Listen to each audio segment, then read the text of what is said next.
All right, good morning. So, today's affirmation is it's going to be a little bit different. We're going to have more of like a story time today, right? So one of my clients asked me this past week, why do you persevere even when you know or you feel like you know that things are not going to work out for you, right? Things are just not going well. And, we talked about this in our session, but then I started thinking more and more and more about it. So the definition for persevere is to continue in a course of action, even in the face of difficulty or with little or no prospect of success, right? So little or no prospect of success. All right, here's the story. When I got ready to leave from my old police department, leave from Kentucky, leave from everything that I knew and had developed, and I started on my journey down to Florida, right? I came down and I had this idea. I thought everything was all worked out. I thought it was all just going to run smoothly for me, right? Because I had done all my time, I'd done all my research, I saved up all my money, everything should have just flowed for me. And then it didn't flow, right? And the first time that it didn't work out, okay, not that bad, all right? We can shake this off. We can recalibrate, redirect, pivot, and get back on track. But then I kept getting more rejections. I kept getting more no's. I kept having to redirect more. I kept coming up against more barriers, more challenges, more issues. And at a certain point, the more you hear no, the more you get rejected, the more you keep coming up against these barriers, those unresolved wounds, and even those resolved wounds, right? They start to open back up, and then you hear this whisper that, you are a failure and you've made a mistake, and what kind of fool are you to think that you would be able to come down here and do this, right? Nobody else in your family has been successful with this, and why would you think that you could be the first, And then you'll start to think about what other people said to you, right? So maybe you talked to other people and you told them what your dreams were, and then they told you, with their very limited belief system, man, it'll never work out for you. You crazy for trying that. You should just stay here and do this and move up, right? They want you to stay inside this box, right? The box that they live in. They want you to be inside of that. But maybe that box is not for you. There's something else that you want to do, right? And once you start to feel that, when you get that feeling that there's something more that you want or something else that you want to do, you got to go with it. You have to attack it. You have to be diligent. You have to stay convicted to that, right? Because that is your gift. That's that thing that's going to take you to the next level. And so listen, on the other side of this camera is our sectional. And for probably about like 10 months, listen, as I was getting my nose, I was having my days, right, where I was waking up and I was depressed and I was sad because it wasn't working for me, right? It wasn't working in the way that I thought that it should be working in the timeline that I had established for myself, right? I was showing up to the testing. I was driving an hour and a half, sometimes 2 hours. I was going back and forth to these places. I was sending out the emails, sending out follow-ups. I was calling. I was doing all these background packets. I was using up all my money, sending this stuff out, right? Overnighting stuff, trying to show them that, I was dedicated. I was ready. This is what I wanted. And even though I had done all these things, I still had people that were interviewing me that were telling me, we just don't know. We've hired other people from larger agencies and it didn't work out, or I wasn't getting phone calls back, or people were telling me random reasons why they would not hire me, and so I felt like I was just slamming my head up against the wall, right? But perseverance. I'm so thankful that I completed the Ironman. Why? Because I had to persevere. I had to go to this place in my mind and see myself crossing the finish line over and over again, right? Like when you're set out on your goals, you don't get to see the goal one time, right? You can't see it one time and then think that this is going to be enough to nourish me, to feed me, to to keep me from feeling depleted. Absolutely not. You have to see that goal, see that vision over and over and over and over and over. I mean, you just got to really see it time and time again, because you're going to come up against things that are going to make you want to give up. And this is the thing, you cannot give up. If I had given up during the Ironman, I would have ate that, and I would have had to deal with that for the rest of my life, right? Even if I had gone on to do another Ironman or gone on to do another type of sporting event, right? That time that I knew I could have finished it if I just dug deeper, if I just kept giving it what I had, right? If I had given up in that would have haunted me, because I would have had to live my life with the realization that I gave up on myself, right? And like when my friends would tell me that they were going to interview for different positions, or they wanted to do different specialty positions, and they would say, well, I don't know if I have the qualifications, I don't think they're going to pick me. Don't worry about any of that. Listen, let them people tell you no. You don't tell yourself no. You don't take yourself out of the race. Let them take you out of the race. And even if you don't get it this time, you just keep applying, you keep applying, you keep applying. I recently heard this speech that was given by Steve Harvey, where he talked about when doors close on you. And when the doors close, he said, you just keep going down the hallway, because God has something better for you. Something better is on the way. You just keep going down the hallway. You just keep trying those doors.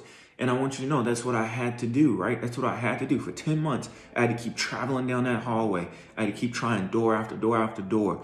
Listen, some doors I tried twice and it just didn't work out for me. But in all of my trying, I kept saying to myself, God, I need you to see me through. God, I need you to help me through this, right? Like, I live in a nice place. I live in South Florida, but I still feel like I'm in the wilderness, right? I still feel like I'm in the forest. I feel like I'm in the swamp, right? Like my feet keep getting stuck. I keep getting tired. I keep getting worn down, but I need you to see me through it, right? Because obviously I cannot figure this out on my own. And I had to continue to recalibrate my mindset, because if I did not do that, then I would have resigned myself to giving up, to packing up and leaving. And I want you to know, I was close. I was very, very close, right? But in the 11th hour, as we call it, in the 11th hour, my prayer had been answered. And my prayer was always the same. God, don't just give me any job. Don't just give me any department. Put me in a department that will see me for who I am, that will take me and utilize my skills and talents and allow me to grow, that will give me a platform to continue conducting my business, and not the business of being a police officer, not the business of being a college professor, not the business of being a life coach, but the business of being a pivotal change point for people out in the community. That's what I love about the work that I do, right? I get to help somebody that may not be aware that there is more out there than the four corners of their neighborhood. And I get to show them and express to them that somebody out here that doesn't even know you cares about you and wants to see you do exceedingly and abundant great things.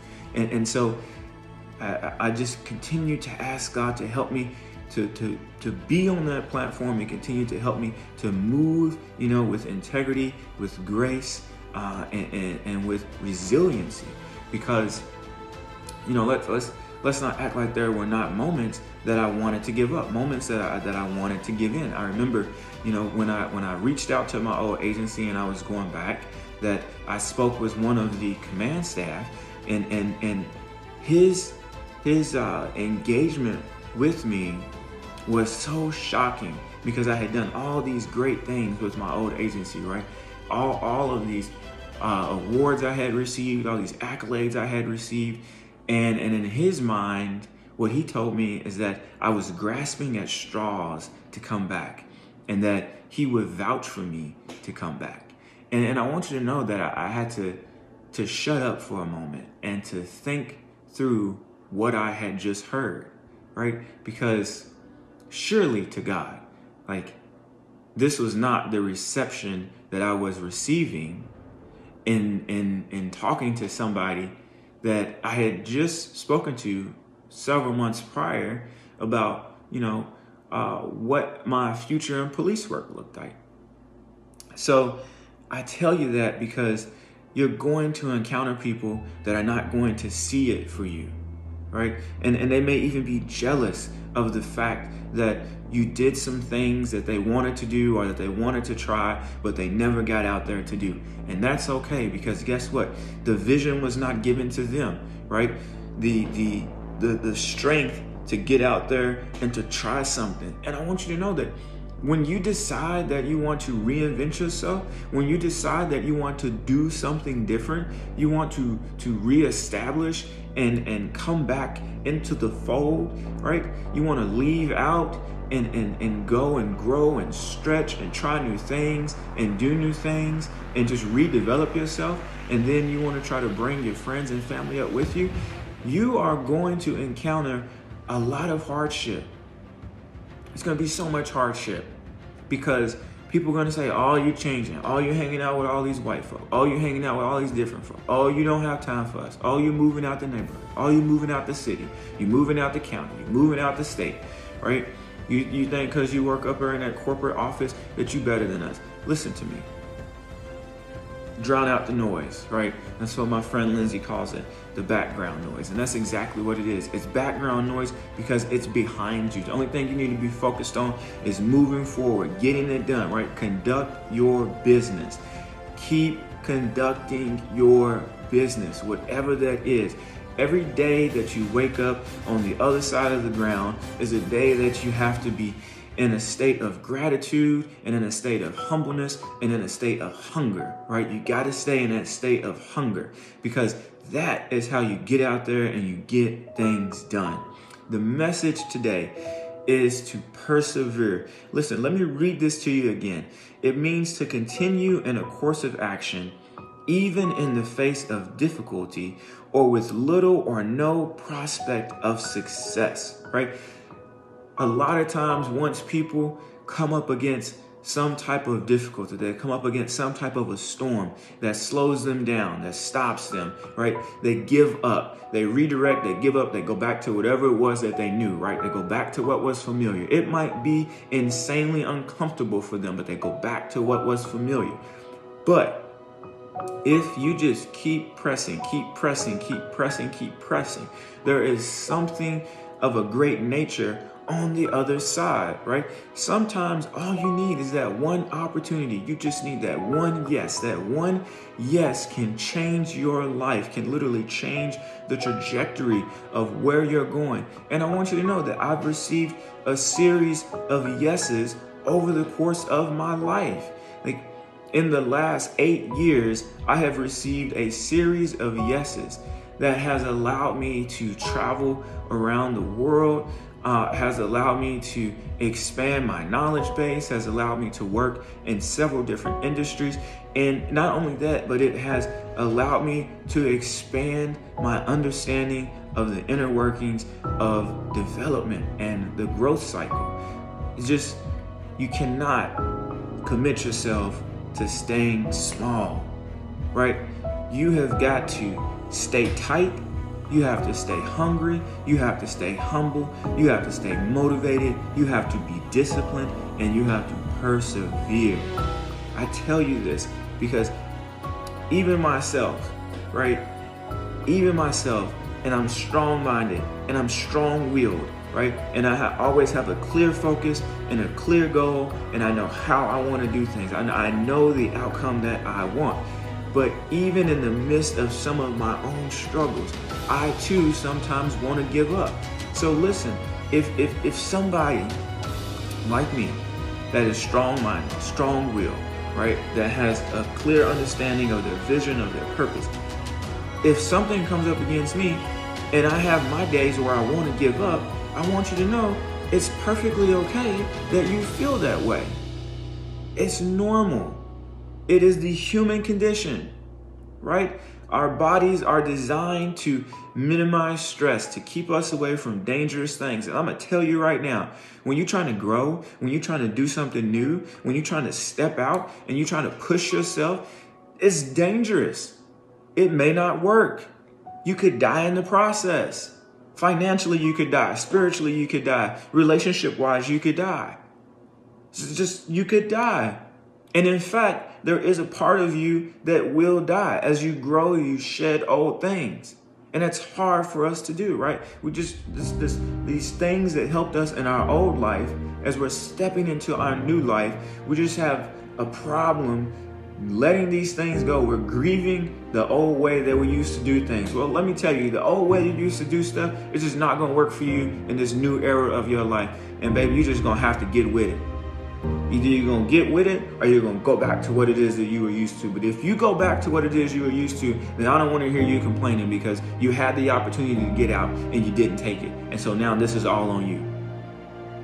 And so listen, last night I was out on my run. I did 4 miles last night. It was a steady pace. I finally had a runner's high again. I haven't had one in probably like 30 days or so, right?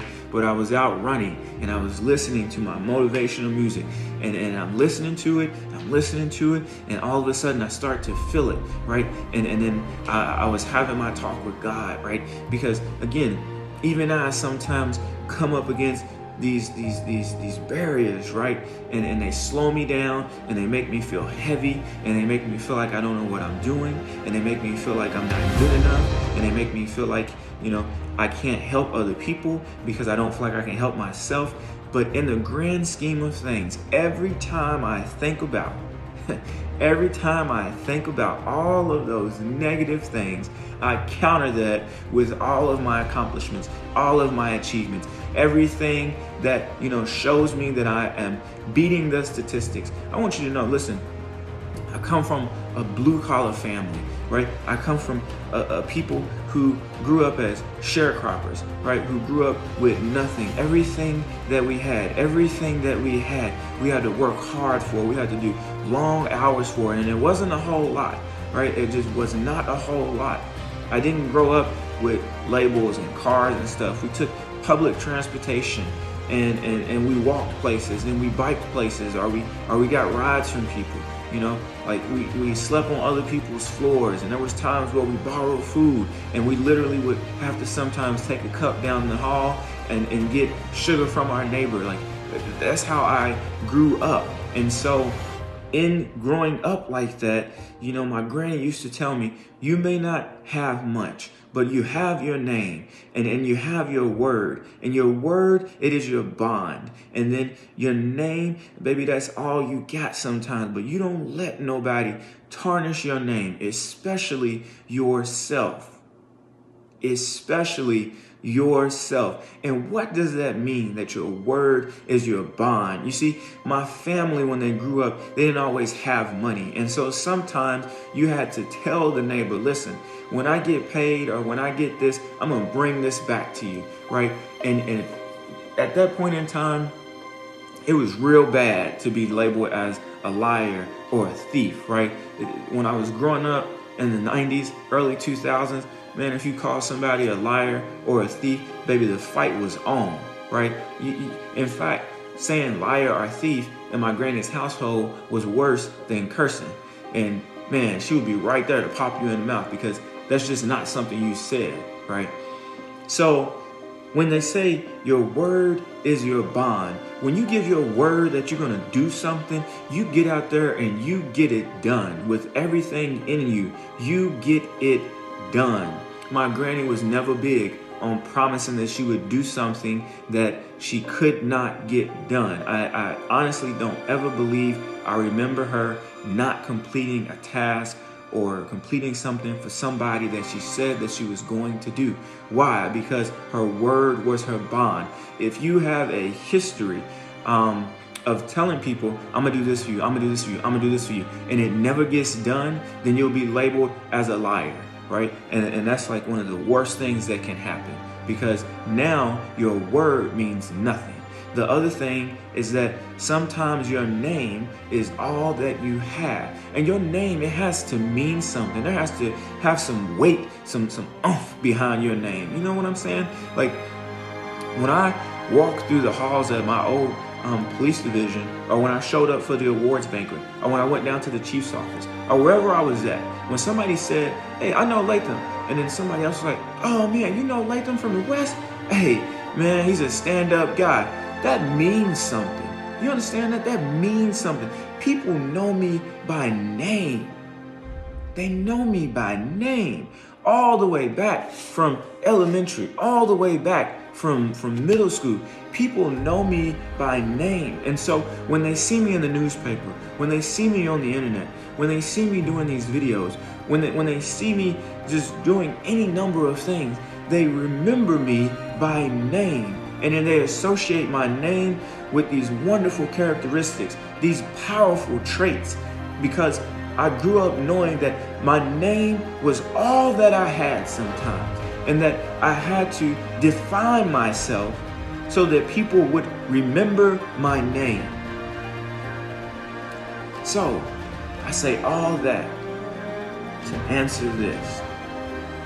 Why is it important to persevere, and for what? The why. It's important because it has to be important to you. You persevere for you. Not for nobody else, not for anything else, but for you. Because you have to be able that at any moment in time to tell yourself, it's possible.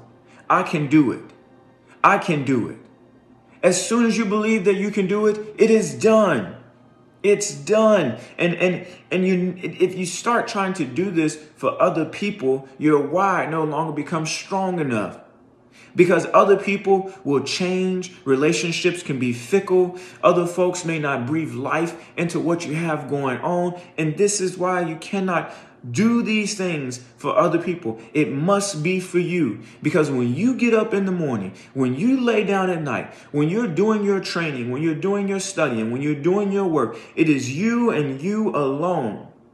You are talking to yourself, and you have to be disciplined, and you have to be focused, and you have to be ready, and you have to be hungry, and you have to be stubborn to persevere, because life is hard. From the very moment that you say, I'm going to do blank, life begins to conjure up things to work against you, to keep you bottled in this state where you can be safe on paper. You can be safe on paper. I want you to know that I didn't go back to my old police department on the strength of that conversation. Oh, absolutely.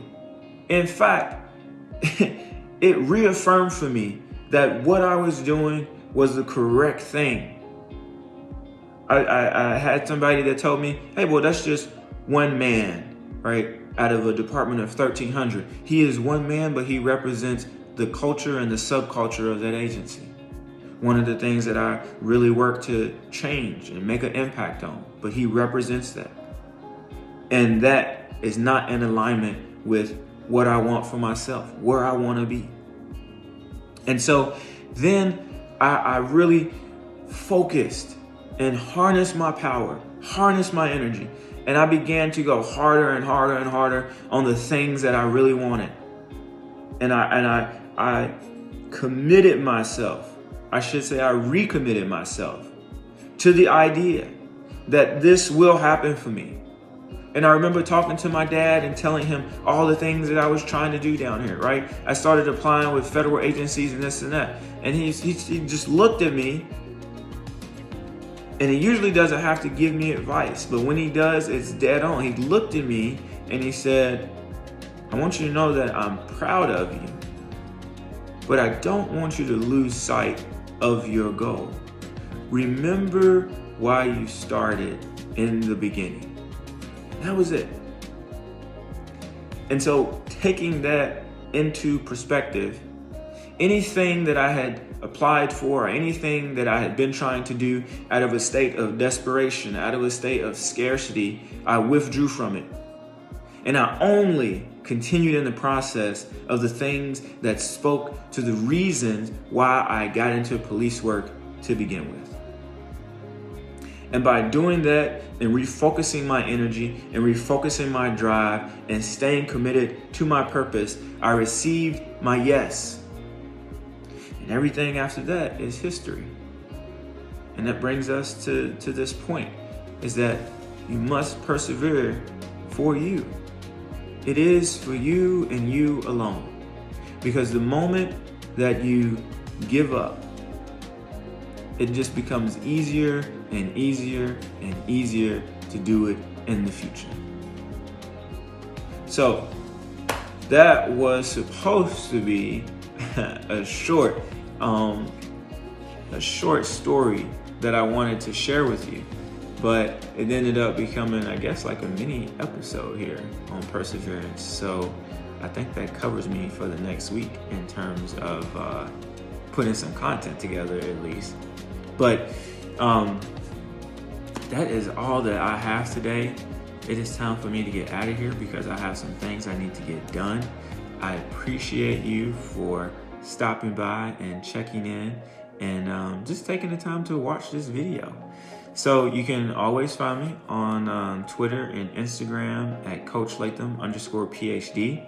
And remember that you can book your free life coaching consultation either through Twitter or Instagram, or you can go to my website at www.empoweringLifechanges.net. All right, thank you and take care of yourself today.